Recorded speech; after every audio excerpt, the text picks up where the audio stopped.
Good morning, and welcome to this morning's reflection. We're still with Peter getting out of the boat. We're still looking at our own way of getting out of the boat. When Peter got out of the boat, he was on his way to being a hero, for he was the only one of the 12 who was walking on water. The hard part was behind him. He had made the decision to get out of the boat, much to the shock of his companions. And then, even to their greater surprise, there he was, walking on water. Indeed, he was on his way to being a hero. But then he saw the wind. And the same thing happens to us. It happens to you. It happens to me. We launch into a new adventure, we start a new job, we begin a family, we retire, we move to a new city, whatever it might be. We get out of the boat and we are filled with anticipation of all the advantages that this new place, this new way of being, is likely to bring. We're on our way to success. Then reality sets in and we see the wind.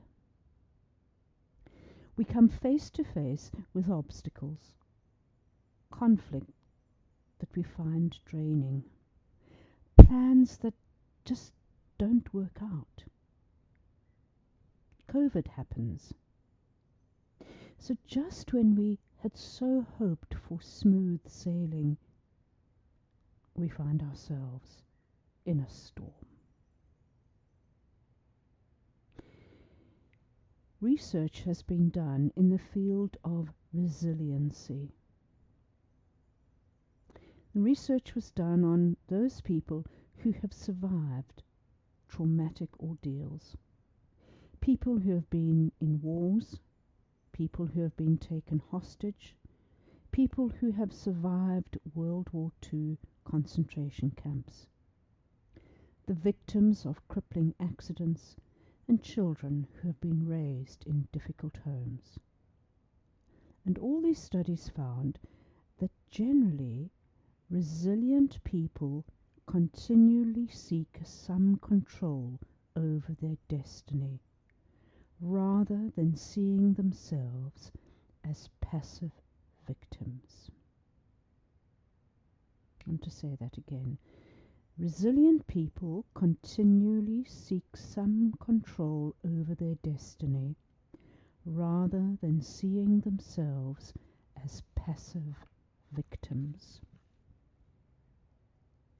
Resilient people have a large capacity for moral courage, and resilient people find purpose and meaning even in their suffering. Those who become passive victims in any difficult situation are often those most likely to throw in the towel. But those who, despite the circumstances, manage to reassert some sense of control over their lives, however small that might be, are less likely to give up. So instead of being passive, they focus on the possibilities for control that remain. For example, some prisoners would place themselves on a strict exercise regime. Or, despite being told that they could not communicate with one another, some invented a secret language of tapping that gave them the freedom to communicate. They overcame their circumstances. So, though their bodies had been captured, their spirits had not. As a people of faith, we must believe that with God we are not helpless victims. Abba Antony, who was a desert father, said that if we want to please God, we need to do three things. Always be aware of God's presence, obey God's word, and wherever you find yourself, do not easily leave. Community is hard. Authentic friendship is hard. Patience is hard. Leaving always looks good in the moment, but over the long haul, leaving tends to produce a pattern of giving up. Do not easily leave.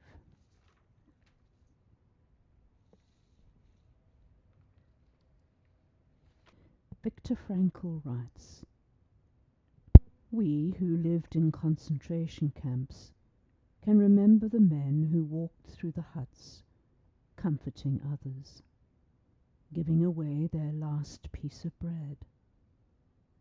They may have been few in number, but they offer sufficient proof that everything can be taken away from a man but one thing, the last of the human freedoms, to choose one's attitude in any given set of circumstances, to choose one's way, the way in which a man accepts his fate and all the suffering that it entails, the way in which he takes up his cross, gives him ample opportunity, even in the most difficult of circumstances, to add a deeper meaning to his life."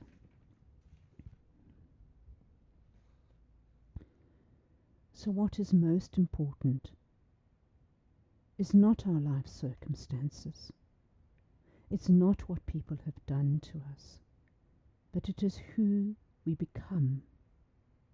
And only we control that. Only we. We choose. We always choose. So when you see the wind, remember to choose not to give in, but rather to take the firm hold of Jesus' hand. Allow him to pull you out of the mire, out of the deep, and let him show you the way. Amen.